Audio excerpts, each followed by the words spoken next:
riding down the hallway on her blood-red Harley-Davidson. Claire Redfield is completely unaware of the horror that awaits her. She left her college about a day or so earlier, citing a family emergency as Chris had reported missing along his side star's co-workers.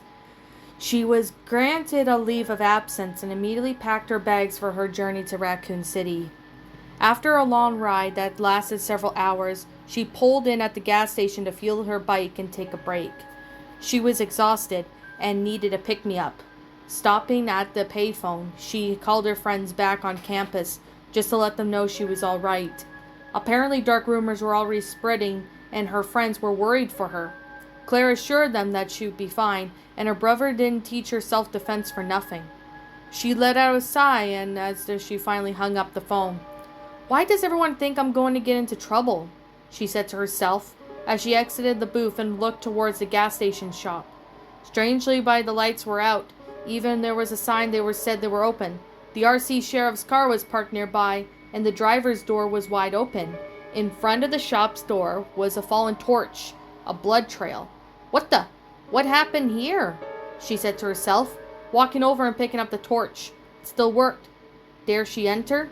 Curiousness overtook her self-preservation as she carefully opened the door, sneaking inside.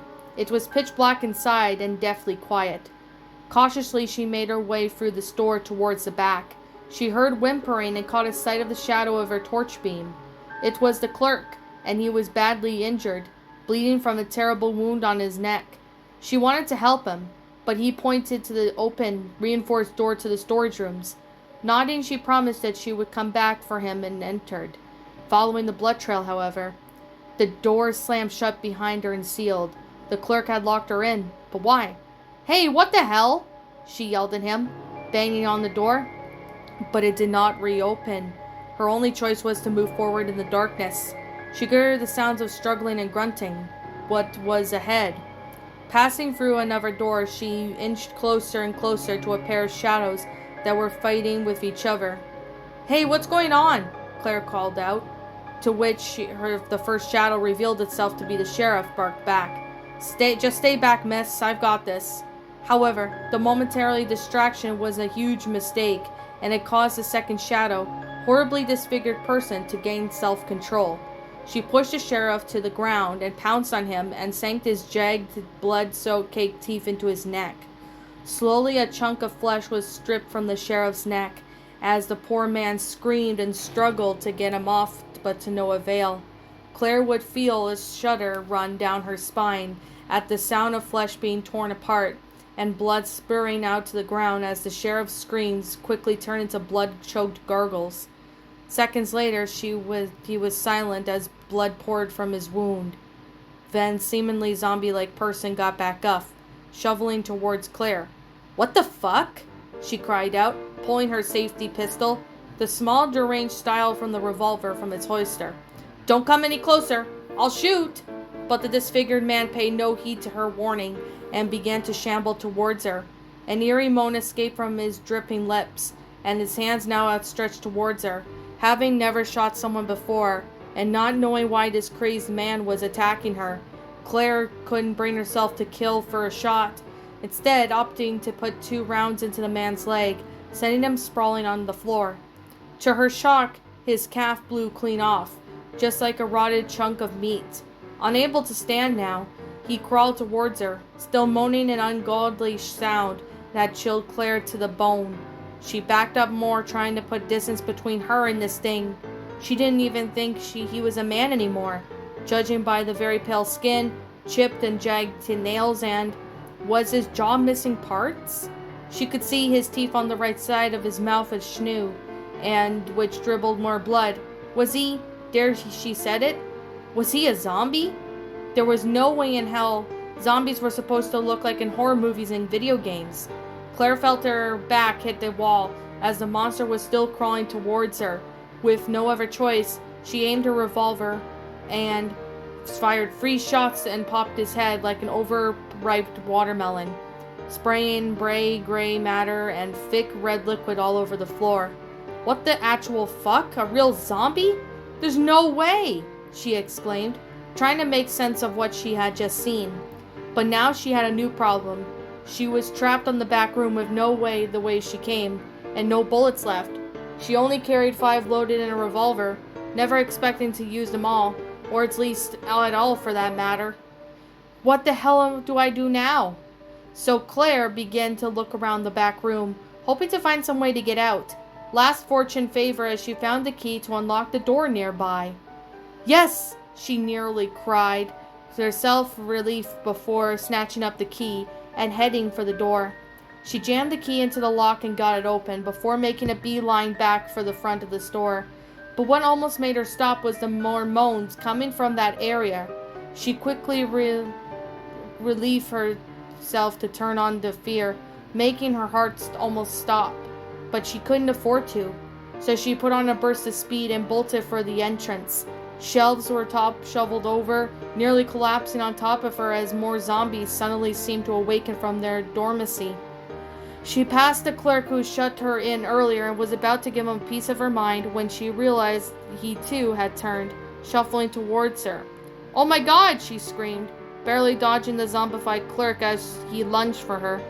She ran around the shelves and sprinted for the door, but someone outside approached it and pushed it open, shoving a gun in her face. "Wait, don't shoot!" she rapidly said, holding up her hands. "Get down," he barked. Claire barely wasted a second and dropped to the ground as the officer put a bullet right between the eyes of a zombie behind her. "Thanks," she sighed with relief. "You all right?" the sandy-haired man asked her. "Yeah, I'm okay for now," she said, as she saw a horde of undead appear, surrounding the gas station. "We can't stay here, come on," the man yelled at her, beckoning for her over the sheriff's car. He jumped into the open driver's seat, while she tried to open the passenger's door. The zombie she had shoved away first, but managed to open and get in. Then the man took off down the street to the city, leaving the horde farther behind. In the heat of the moment, Claire had forgotten about her bike, and the man had forgotten his truck. Neither would stop to think about it. "Thanks for the save," Claire said, relieved to have escaped. "Don't mention it. We need to get to the police station. They should know more about what's going on," the sandy-haired man replied. "Wait, you're a cop?" Claire asked, surprised that he wasn't in his uniform, instead decked out in plain clothes. "Yeah, name's Leon Kennedy. First day on the job. Great, huh? What's yours?" Claire Redfield." "Well, I'm glad we met, Claire. Hopefully they'll have some answers at the station. I just don't know what to expect anymore." "I hear ya." She then heard a meow from the back seat. She looked behind her to see a dark purple, almost black cat in the seat with a small bandage wrapped around its front left paw and a bandage over its forehead. "Aw, you poor thing." She reached back and gently took it into her arms. "Where did you find this cute kitty?" "That's Luna. I picked her up a couple of weeks ago at a cattery outside of town. She got caught in a cat fight a few days ago. She'll be fine. Kitty's tougher than she looks. Oh, and I should probably tell you this now. She can understand human speech and talk back," he reinformed Claire. Claire blinked in surprise before looking at Luna, and to her shock that they gave the nod in return and her mouth opened. "He is correct. It's nice to meet you, Claire." "She can talk?" Claire yelped. Luna winced from the loudness and the echo in the car and shook her head. "He just said I could," she grumbled a bit. "Sorry about that. I didn't mean to yell like that. It just surprised me, despite Leon said so. But I like your name," Claire calmly said afterwards, to which Luna gave a warm smile. Then Claire reached up and removed the bandage on her forehead, revealing a dark gold crescent moon that faced upwards. "A crescent moon mark? Where did you get that? Did someone tattoo it on your forehead?" "No, it's part of their fur. She said she grew it in that way and she developed from kitten to adult cat. That's where her name comes from as well," Leon said, not looking up as he fiddled with the radio, trying to get a signal through. "Damn, communications with the station must be cut. I can't get anyone on the radio." "Oh dear, then I just hope the others are all right," Luna frowned with worried as she gently hopped into Leon's lap. "I hope so as well, Luna. I'm looking for my brother Chris. He disappeared some time ago and I haven't heard from him since then." Claire nodded in agreement. "I just hope I can find some answers in the city. Chris, wait, didn't you hear? Chris and the surviving STARS members left the city weeks ago. They didn't say where they were going though, Only Valentine and Vickers stay behind. They might still be up in the city somewhere, Leon said, confused of how Claire didn't hear. Didn't your brother let you know where he was, what was happening? No, not really. I tried asking him what was going on, and he said, don't worry about it, and he's handling it. He also told me to stay away. Claire looked at the window, worry clearly showing on her face. I hope he's still alive somewhere out there. Leon frowned. I'm sorry to hear that. I would have thought he'd tell you, but I guess after the mansion incident, he probably would have thought of keeping it safer you out of the loop. Claire nodded, but she was still a bit frustrated with her brother, considering what they had gone through in the vault and possible traps that could have been there, as well as their legacy. She fought to keep her in the loop, and it had scared him so much that he couldn't tell her. As they finally entered the city limits, the scene awaited them, threw all their thoughts out the window. The city was literally in shambles, looking like a apocalyptic scene. Cars were either overturned in flames or just abandoned on the road around them. Buildings were no better than the flames spewed from different windows, glass laid littered on the ground. The rain was washing away the blood that caked the pavement. The buildings' walls, also bodies, were no shortage either. Most of all, it was dead silent, save for the downpour of pounding down. Jesus, what happened to the city? There's so much destruction, Leon said, as they slowly cruised down the street, careful to avoid hitting other vehicles that had been abandoned by their owners. Luna was silent, her eyes going wide in sheer horror, one paw resting on the window. By the goodness, goddess, she whispered, quivering in his lap. This is terrible, Leon concluded, looking around as they pulled up to the road back of one of the destroyed vehicles. Well, it looks like we're walking from there. He then scooped up Luna and carefully slipped her into his jacket, zipping it up to keep her warm. Wait, what the? He then looked in the reverse mirror, and then turned around and saw headlights rapidly approaching the distance. Shit, that guy's gonna ram us. We gotta move. But to the ever-growing horror, they made it out. Zombies had already begun to converge the car, entrapping them as they tried to get the doors open. I can't open the door, Claire screamed as she tried to kick it open, putting all of her strength into her legs. Finally, after a few tries, she managed to get it open and dart away from the car, dodging any zombies that were there. Leon couldn't get his door open in time, and could only watch in horror as the truck slammed into him from behind, sending the car skidding out of control and ramming into a pole. Smoke blew from the wreckage of the vehicle's engine, and the driver's door slowly caked open, and Leon fell out of the car. Fortunately, he wasn't badly hurt and was able to get his feet, holding with one side with one hand, cradling Luna with his other arm. Claire, are you there? Are you okay? He called out to her. Leon, Luna, I'm over here, Claire hollered back. Thank goodness, Claire. Find a safe place to hide and stay there, Luna called out to her. Claire, head to the station. I'll meet you there, Leon finalized, before turning away from the now burning vehicle and limping away into the night. Claire, however, now found herself alone in the destroyed street, surrounded by the undead, with no ammo to fight back. All she could do was run for her life, and hope that she found the station soon. A side alleyway off the street looked promising, so she rushed for it, dodging the attacks from the zombies. My God, the whole city's infected, she thought, jumping down with some steps and climbing over another set. Fortunately for her, the alleyway wrapped around the station, and saw the main gate was not far from her. Good, the police station. Now I just have to make it there.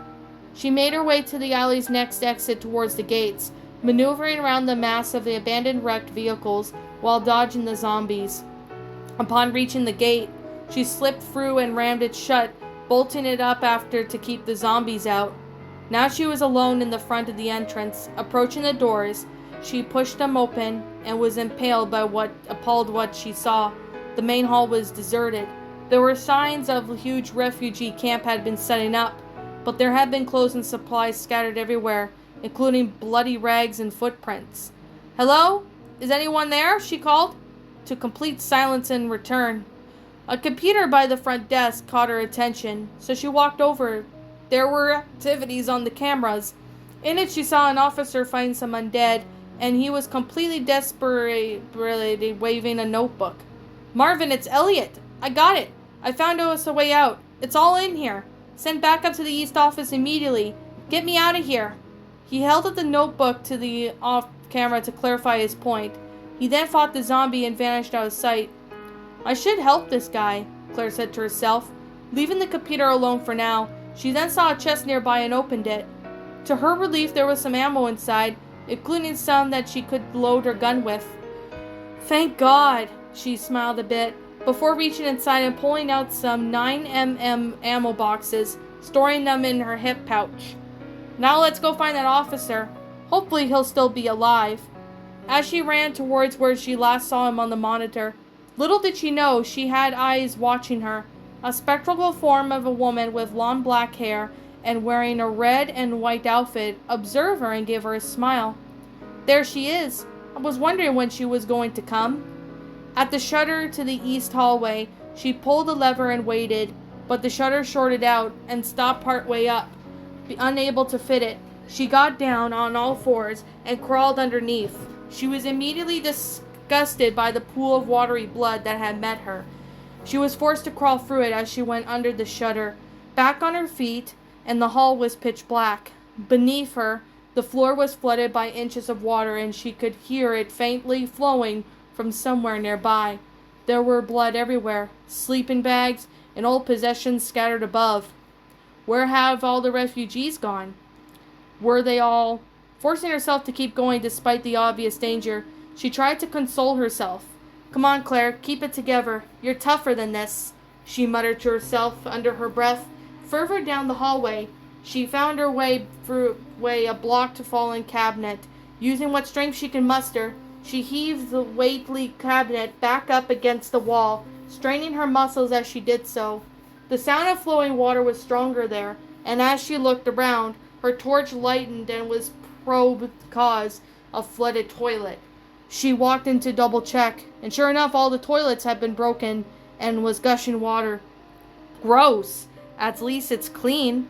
She grabbed a can of first aid spray from the next cubicle to the left, following the hall to around the office. A slam caught her attention as she heard the officer from earlier shouting, "Open up! Open up! Hurry! Open up! Open this goddamn shutter!" The officer continued slamming on the shutter, and Claire entered the office, rushing towards the shutter. "Hold on, I can get it open!" She began attempting to lift up the shutter as the officer tried to crawl under it. She grabbed his arms and pulled him, unaware that zombies caught his legs. She so quickly found out when blood spurted from his waistline. He screamed in horrified pain as she pulled harder, trying to release him, but only succeeded in removing his torso. His legs were left behind, and as his guts split out onto the floor, aghast Claire could only watch as the remaining officer stopped struggling and went limp. "Tell Marvin." And then he was still, his hands clutched to the notebook. Claire was more than horrified. She had his blood all over his front, and she had inadvertently killed him. "Oh my goodness, I'm so sorry," she said to herself, since the officer was already dead. Her eyes then fell upon the notebook, and she took it from the dead man's grip and opened it.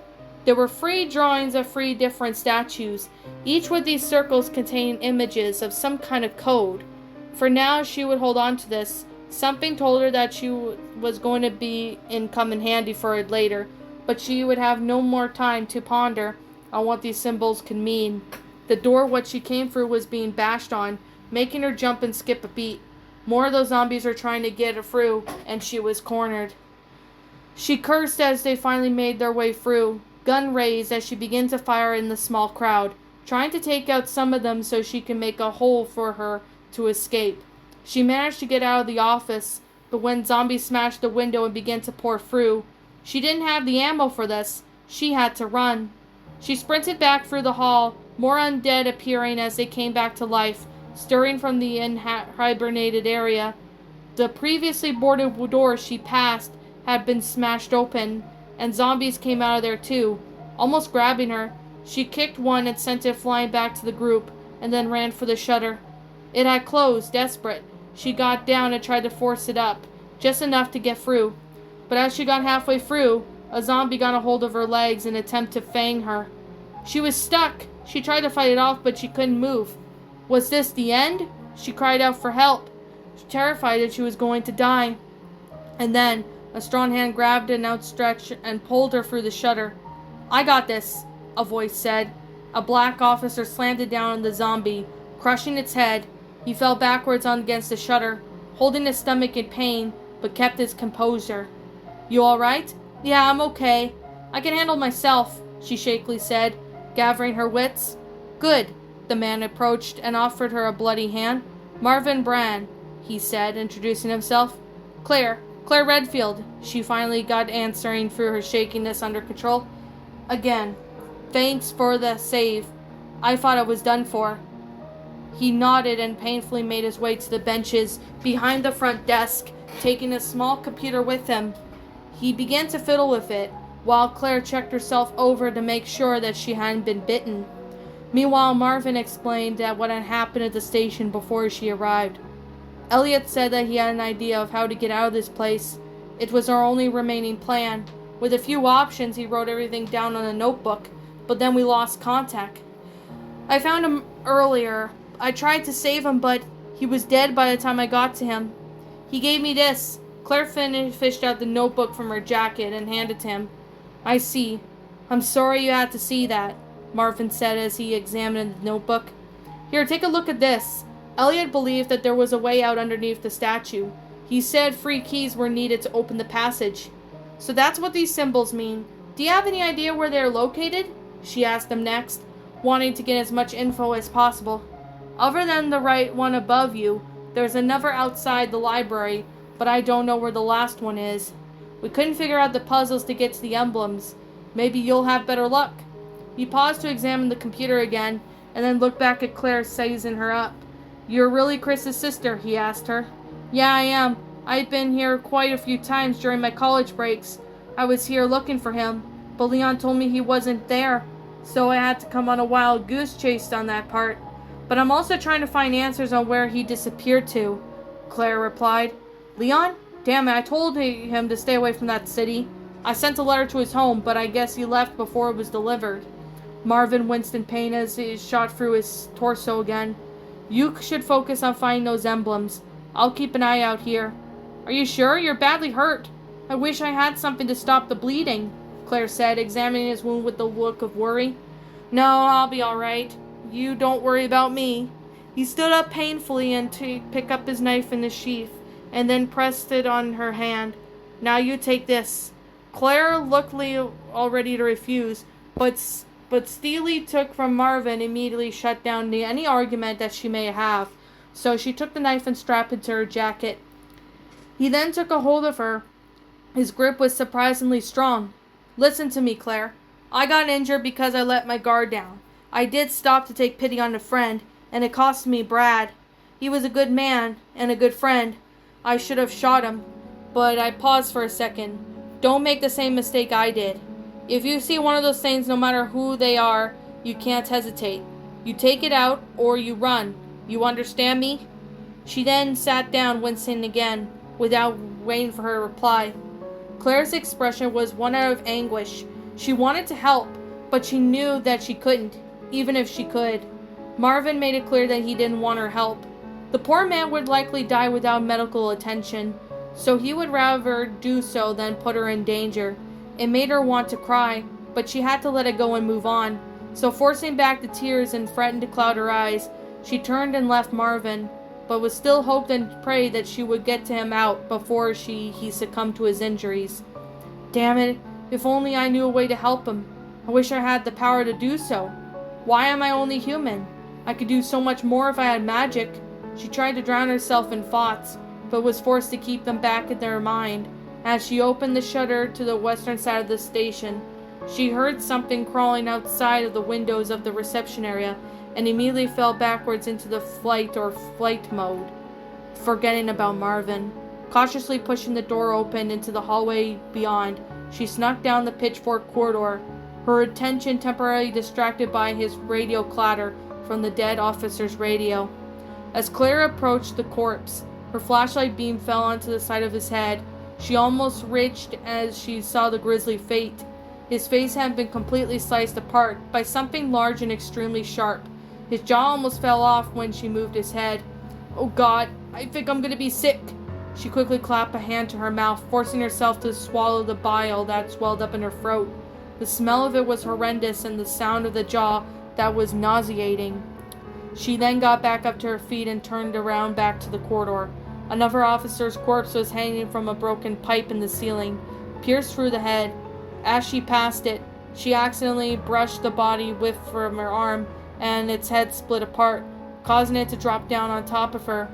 Claire almost screamed and quickly pushed off the body, sending it to the wall with a sickening noise, and did that. Claire quickly rushed to one of the open windows and heaved out of the window. Luckily for her, she didn't attract any unwanted attention. After cleaning herself up and making sure she wasn't about to retch again, she carried on. The scent of blood and guts relived her, but she pressed forward and ignored it. However, passing the corner and reaching the room's doors to the operation room hall was blocked by a barricade of materials. With no other way forward, she walked through the double doors to the abandoned room. Papers and discarded journals were everywhere, including a note from one of the officers describing the operation they attempt to keep outside the station. It failed, and several officers were killed. Many more were injured. Another note detailed the crime report of the officer detaining a male carrying explosives and a broken detonator. The explosives were forfeited along with the detonator, but the suspect managed to escape. Maybe if I find them, I could blow a spot somewhere and get to where I need to go, or maybe find an alternative escape route, she muttered to herself as she skimmed over the report. Just the thought of explosions and making things go kind of boom excited her for a bit. At that, however, she inwardly rolled her eyes. God damn it, Chris, rubbing off on me. For now it seemed that her exit was going through the back door, or at least so she thought. The door was chained and she would probably need to cut the bolts to get through. However, there seemed to be another way out through the broken window at the side of the room. She climbed onto some boxes piled by the windows and jumped through, landing softly in the hall beyond, which turned out to be the opposite side of the blocked hallway. Here she could see a cross-access route into the west office as the evidence lockers, and hall beyond it. The opposite end of the corridor was blocked and featured a zombie banging on its drink machine. It would be best to avoid a fight if possible. I don't have the ammo for this, she thought to herself. So she attempted to sneak past the zombie, leaving him to bang on against the machine. Hopefully it would bang its head to the point if it's killed itself. However, by the focusing on what it was eye level, she missed the corpse on the floor on the west office and tripled and awoke it. The zombie grabbed her ankles, attempting to pull her off of her feet to bite down on her flesh. She panicked and cried out advertently, distracting the attention of the zombie she was trying to avoid. I can't fight both of them at once! She tried to shake the zombie clutching her ankles. Its teeth was very close to biting. Get off of me! But she was struggled to get it off. The first zombie shuffled over and pushed her down with great force. Now the both undead were upon her, and inevitably one managed to bite her, sinking its rotten teeth into her neck. Get your rotting teeth out of my friend! Just then, a bright flash of red that would send them flying off, slamming Claire off to the wall. Claire clutched her bleeding wound so tight with one hand, while trying to find something to stem the blood flow. What was that? She gasped as she staggered off her feet. The glow came again, and something seemed to materialize in front of her. A golden red, thick-inch stick, with a strange symbol on top of it, encased in a small red spear. What's this? Where did this come from? Are you alright? That was kinda close. Claire perked her head up and looked around, but before she could answer back, two zombies staggered back to her feet. Oh shit, whatever you did, it didn't really work. Get out of there, and then we'll talk. Now move, urged a voice. But don't need to be told twice. With that, Claire bolted away from the door into the hall, still holding her neck. She stopped at the end by the staircase leading up. There was a door to the room beneath the upper floor, but while she was contemplating on what to do, the window by the stairs banged as the zombie outside attempted to break in. Looking around frantically, she spotted some wooden floorboards in the corner she could probably use to seal the window. But with the other two zombies following her, was there time? Use them, hurry! I got your back. Whatever you say. Claire then sprinted towards the boards and slapped them over. She tried to figure out how to keep them in place. Her hands started to glow red and some kind of seal formed over the window, locking the boards in place. What? No time to explain. They're behind you. Move! Rather than risk going upstairs for now, she ran for the door in the hall and shoved it open, slamming it shut behind her. The room was dark, so she used her torch to see. It looked like an office, with a dark room, and it was back for developing photos. Given the evidence room was nearby, this was likely where they developed film and made records of their findings. There had to be a light switch somewhere. She looked about until she spotted it next to the door. Sighing with relief, she would flip it over, and the lights flickered on after a moment or two. And make sure that the zombies didn't get through, she went back towards the door and placed her hand upon it. Can you help me? I'll handle it again. Another seal formed, and there was a clicking noise. Claire immediately felt safe as she heaved a sigh of relief. Thanks for that. Now we have a moment. Who are you? And why did you do back there? And what are you? Claire asked, sitting on the desk. Right now my name is not important. All you may know is I am very powerful, and I am here to help you. You caught my attention during your rather daring escape from the gas station, and you survived the truck collision, and that you continue to survive where you had fallen in seconds continues to intrigue me. You are more sheer luck than your disposal. Clarabelle Redfield. Aw, I hate that name, Claire grumbled a bit. But I can't just keep calling you my voice in my head. You got a name, right? I suppose that's fair. For now you may call me Ray. My powers are vast, compared to your simple humanity. As long as I remain with you, you shall relatively be safe. However, I have only limited strength. If you need my help too often, I will not be able to save you. I understand. Thanks for the save. And by the way, back there, and this stick, what was it exactly? Does it hold your powers or something? She asked as she examined the stick that was given. A vision struck her, and she briefly saw a young woman with long black hair in the streets and clothes. She smiled at Claire. Spoilers, Claire Redfield. Was that you? Wow, you're even beautiful. I wish my hair was long like that. I've always wished for my hair to be that long since I was a kid, so my mom could braid it. And if you survive, perhaps that is something to consider. Sounds good. I guess that makes us partners, Ray. Claire nodded with a small smile, gripping the stick. I hope I can unlock your powers soon. Bold for the you to presume my powers are restricted. I think you're heading into unknown territory, Miss Redfield. Don't wander off too far off the edge of the map. There will be monsters.